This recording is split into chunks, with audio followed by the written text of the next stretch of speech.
Many of us rely on supply chains, and vendors are important to keep our business running. We work hard to nurture these relationships. As faith-driven entrepreneurs, we have a responsibility that goes beyond just maintaining a good working relationship. We should be going the extra step to determine if our suppliers are ethical in their labor practices. We need to be looking below the surface to see if exploitation is happening. As much as we want to believe that our modern world is beyond such things, human trafficking is still a very real thing. Even more horrific is the sex trade that ships millions around the world. What responsibility do you have to help save women from this atrocity? Even more so, what does it look like for your company to keep providing healing from this unimaginable trauma? Perhaps another way to ask this is, can business really help set people free? Sam and Mindy started Regenesys to work with those exploited and traumatized by human trafficking. In partnership with Nextdoor Photos, they built a photo editing supply chain that provides next-day service and equips their employees with world-class technology skills. Let's watch how a US-based company created living wage jobs for survivors in the Philippines.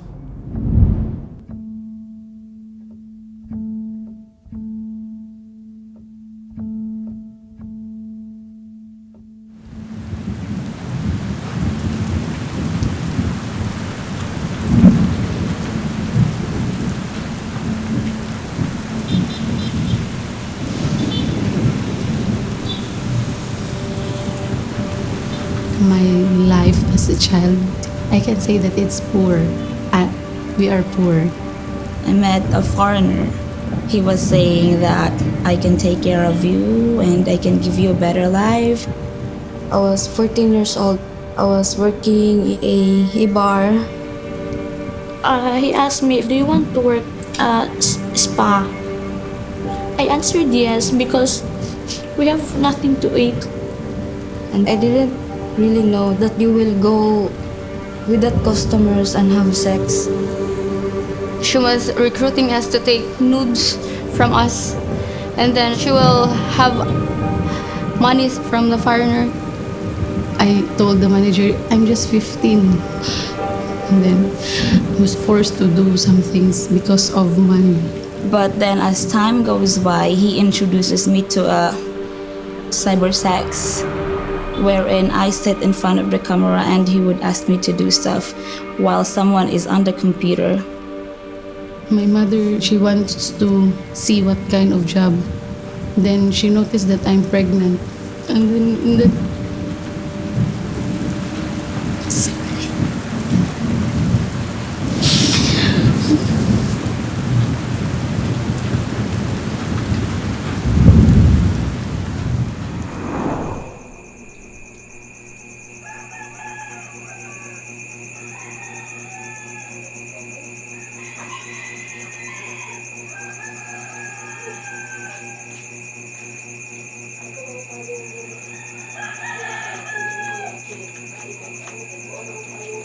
Then as time goes by, the foreigner guy said he would post my pictures all over Facebook, on social media, if I don't have actual sex with some strangers that I don't even know.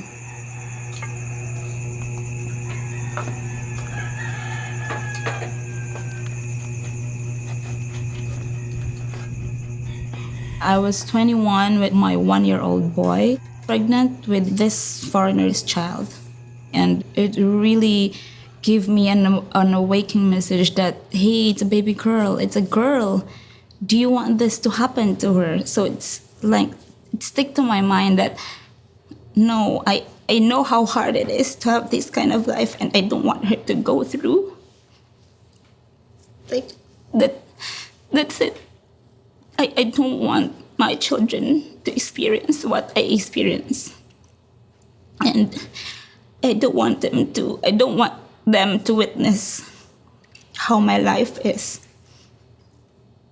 I just want to have a better life.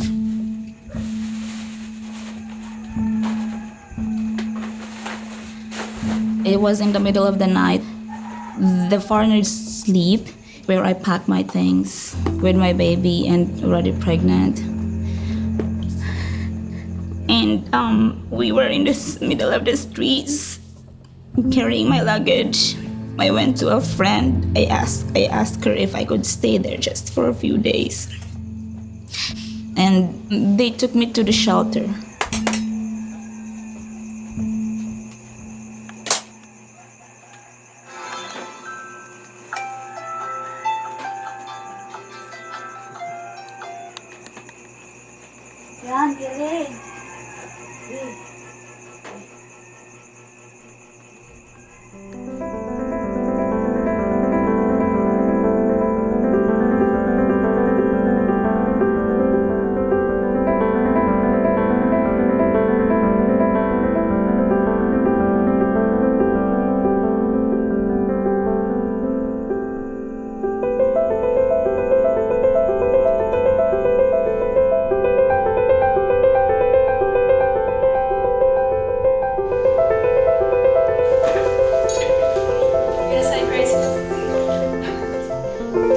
It was like any other Sunday. I go to church together with my family. We sit in the same spot, blissfully unaware that it's the start of a sequence of events that would change my family's life and the lives of the people that we employ now. The church was doing a sermon series on social justice, and as part of that they invited different guest speakers to share their work, and one of those was around rescuing women from sex trafficking. What captured me was a deep appreciation of where God stands in terms of justice, how He roars out when there is injustice, and He compels us to feel the pain that He's feeling and to do something about it.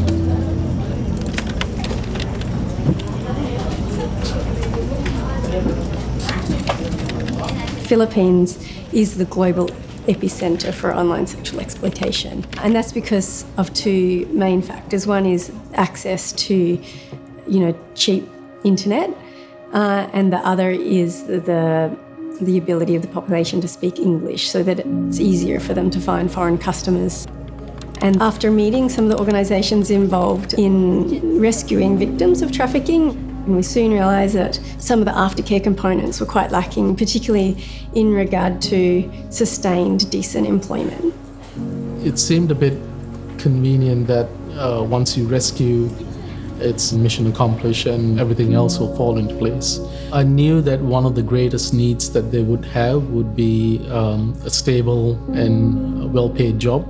The vision, therefore, was to develop highly skilled professionals from the survivor population.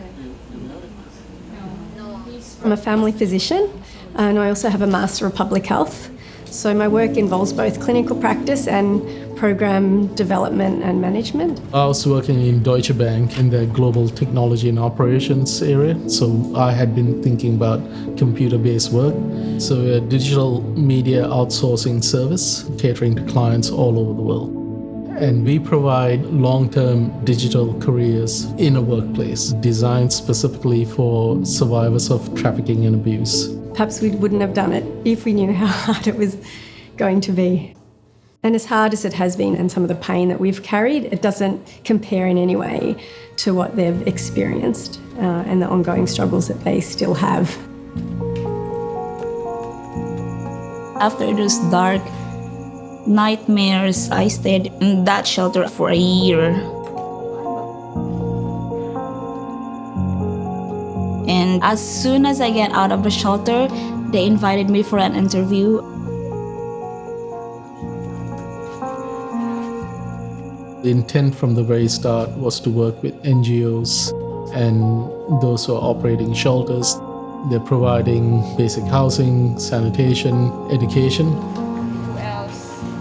But at a certain point, it needs to translate to work, and that's where we come in.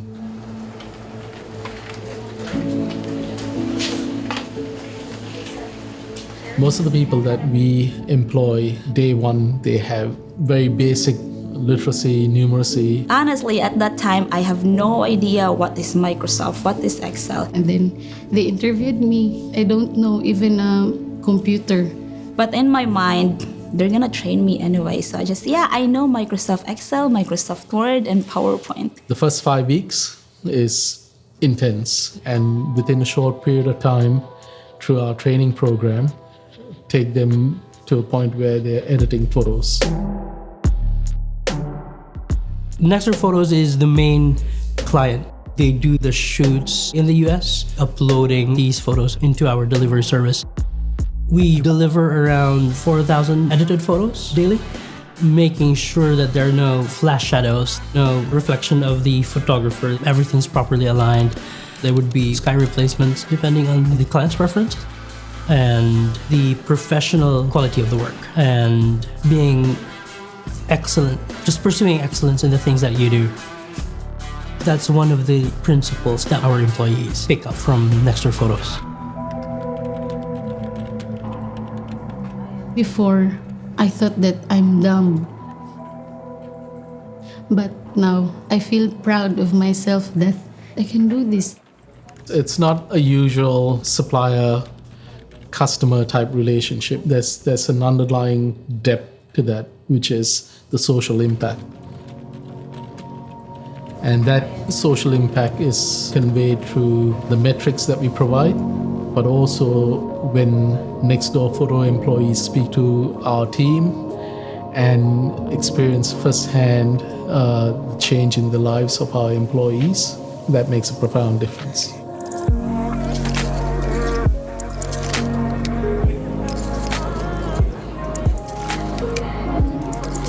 It's not just like we provide a job and it's all good and it's a happily ever after.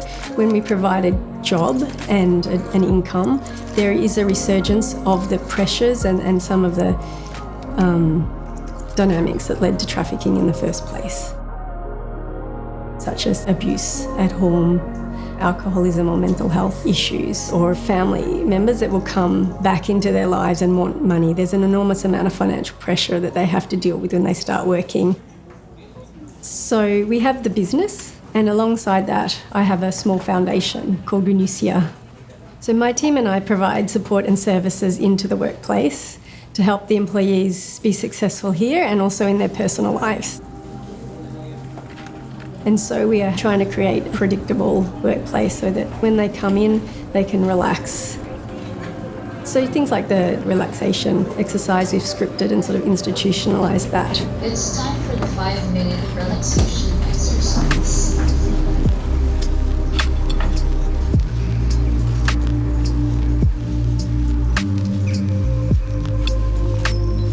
In our data, we see that 40% come with still active PTSD symptoms, and many also have just general anxiety and depression when they enter the workplace. Notice any stiffness in your neck, tensions in your head and face. Trauma damages their ability to focus, pay attention, and the work here requires a lot of sustained attention and focus on detail. Start to wiggle both your fingers and your toes. Open up your eyes. Wiggle your body. And we feel like the actual work itself repairs some of the damage done to their brain or their cognitive processes. So it's like a form of prolonged exposure therapy in many ways. We expose them to incremental levels of stress whilst providing them the skills to manage that stress by using formalised training programs and then also workplace counselling and also nursing care. We're not just trying to prevent the manifestations of trauma, we're trying to create an environment where they recover. And my increasing belief is that, the workplace can and perhaps even should be the major site for recovery and reintegration.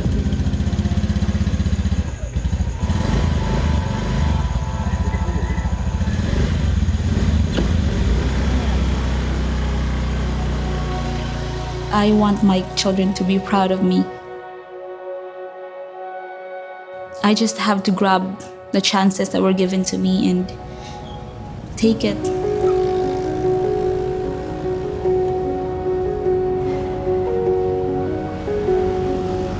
So they come from a situation where they feel that there's no hope and there's not much to look forward to.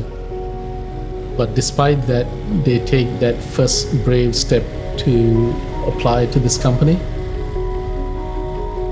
And then we walk this journey together.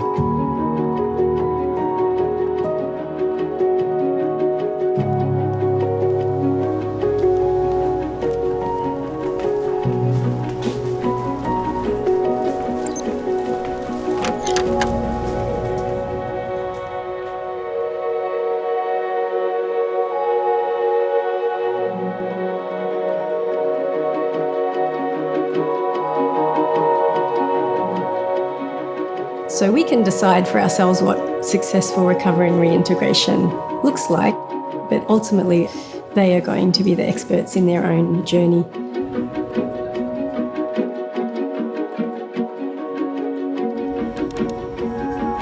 The first goal that I put in my mind is that 1 year from now, I will be promoted. After 1 year, anak kay nanadyo ko sa lain nga stage sa kwan sa akong ginabuhi.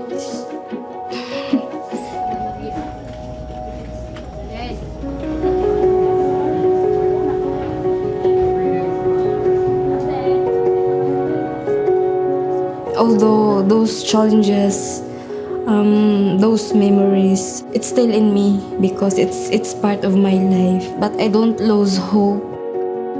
I am happy with what I am now. Good afternoon, everyone.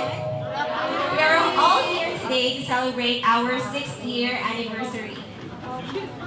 Let me call in Sir Sam.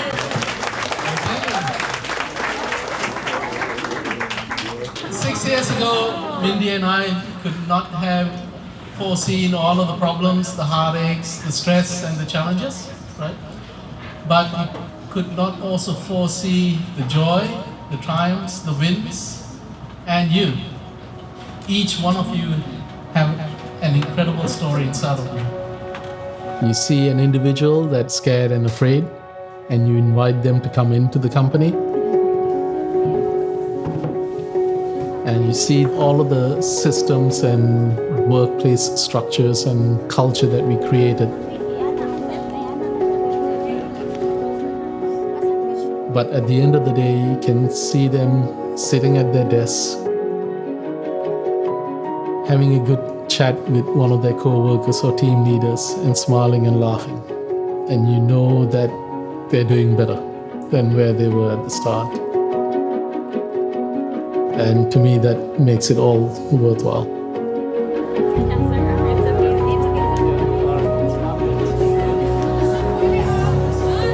I didn't get any salary in the spa. But now I have my salary, I have my benefits. I just feel family here. I really see God in this working place. We know each other's stories like family because of this job. It's just I feel God in me.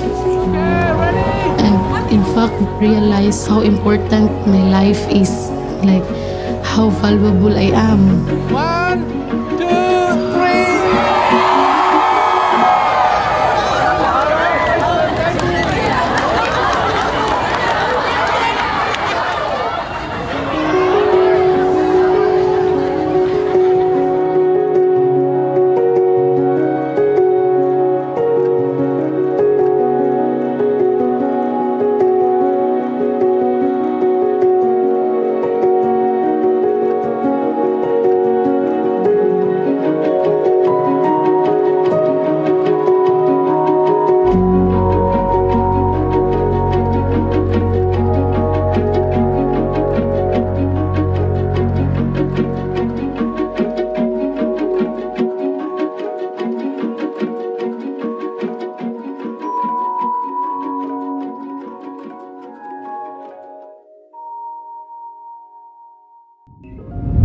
There are those things we want to do, and then there are those things that we're compelled to do.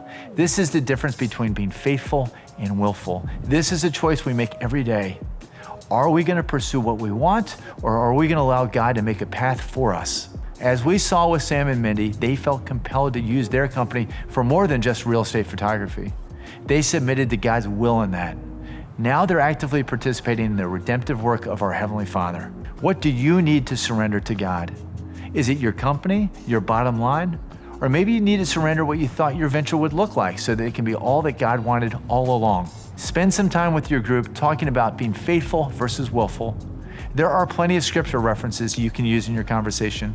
Challenge each other to look below the surface. What ways might your company look different if you were to fully surrender it to God?